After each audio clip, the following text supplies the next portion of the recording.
Hello everyone, I am Vel Moran, Assistant Professor of English. I am going to discuss the characters and themes in the play The Jew of Malta, which was written by one of the university wits and famous Elizabethan dramatist Christopher Marlowe. First of all, I would like to give a brief overview of the play. The Jew of Malta, written by English playwright Christopher Marlowe around 1590, the play tells the story of Barabbas, a wealthy Jewish merchant living in Malta, who is stripped of his wealth and seeks revenge on the Christian community that has wronged him. The play is a dark comedy that explores themes of greed, revenge, and the consequences of religious prejudice. Marlowe's work is a satirical portrayal of a society plagued by corruption, offering a critical examination of power, dynamics, and morality in Renaissance era. Then, let me introduce the major characters of the play. The major characters and the prominent characters are Barabbas, the protagonist of the play. Barabbas is a Jewish merchant who only cares for his daughter Abigail and his vast personal fortune. When Pharaoh appropriates Barabbas' estate to help the government pay Turkey's tribute, Barabbas is enraged and vows revenge. His clever plots lead to the deaths of many characters, including Abigail and the governor's son. The protagonist is marked as an outsider within Maltese society because of his religion and the least hypocritical character in the play.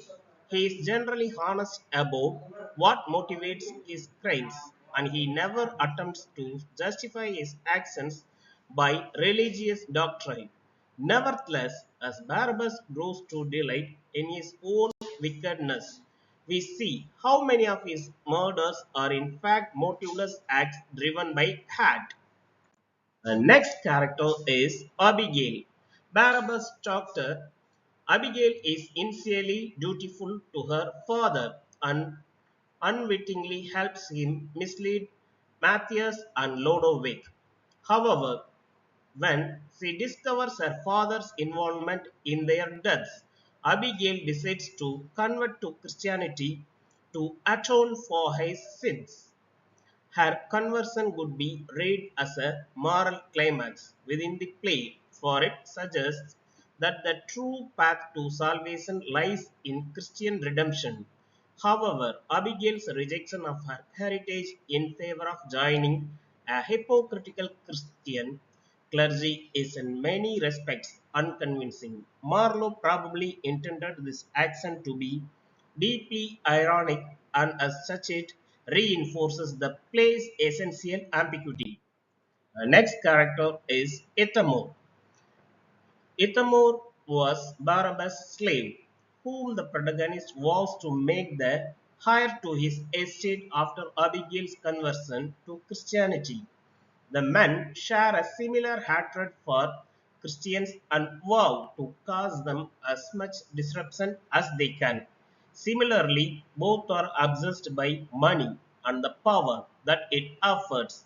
However, while Barabbas is a criminal mastermind, Ithamore is more of common thief and cutthroat.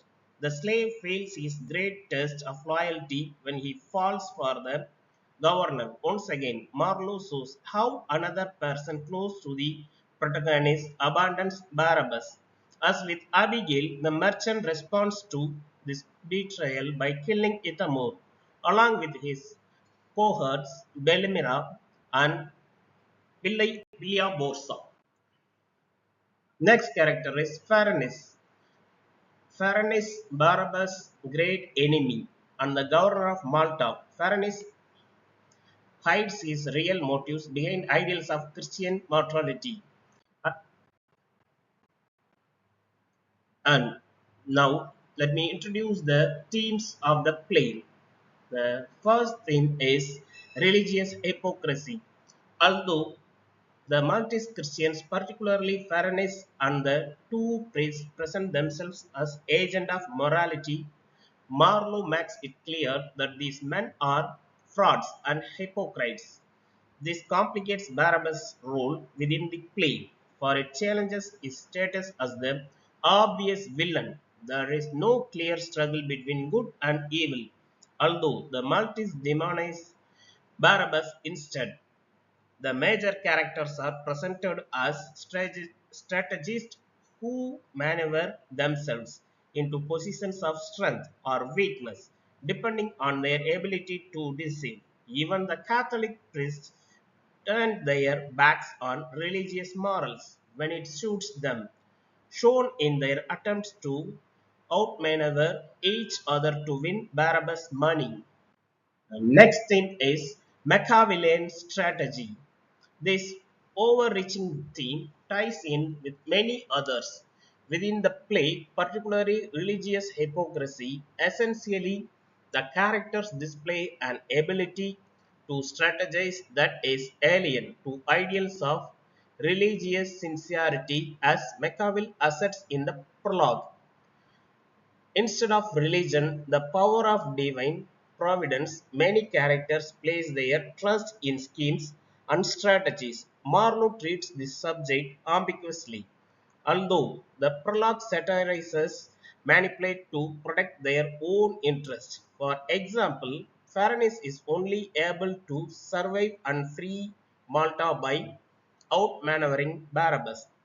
In turn, Barabbas avoids capture for a long period of time through anticipating other people's moves and motives. Marlowe ultimately leaves us wondering whether or not he believes in Machiavellian tactics. The play is heavily ironic tone would support the view that man is driven by his own motives. Alternatively, the revenge, that is vengeance and retribution. This theme dominates the play as it grows to consume Barabbas.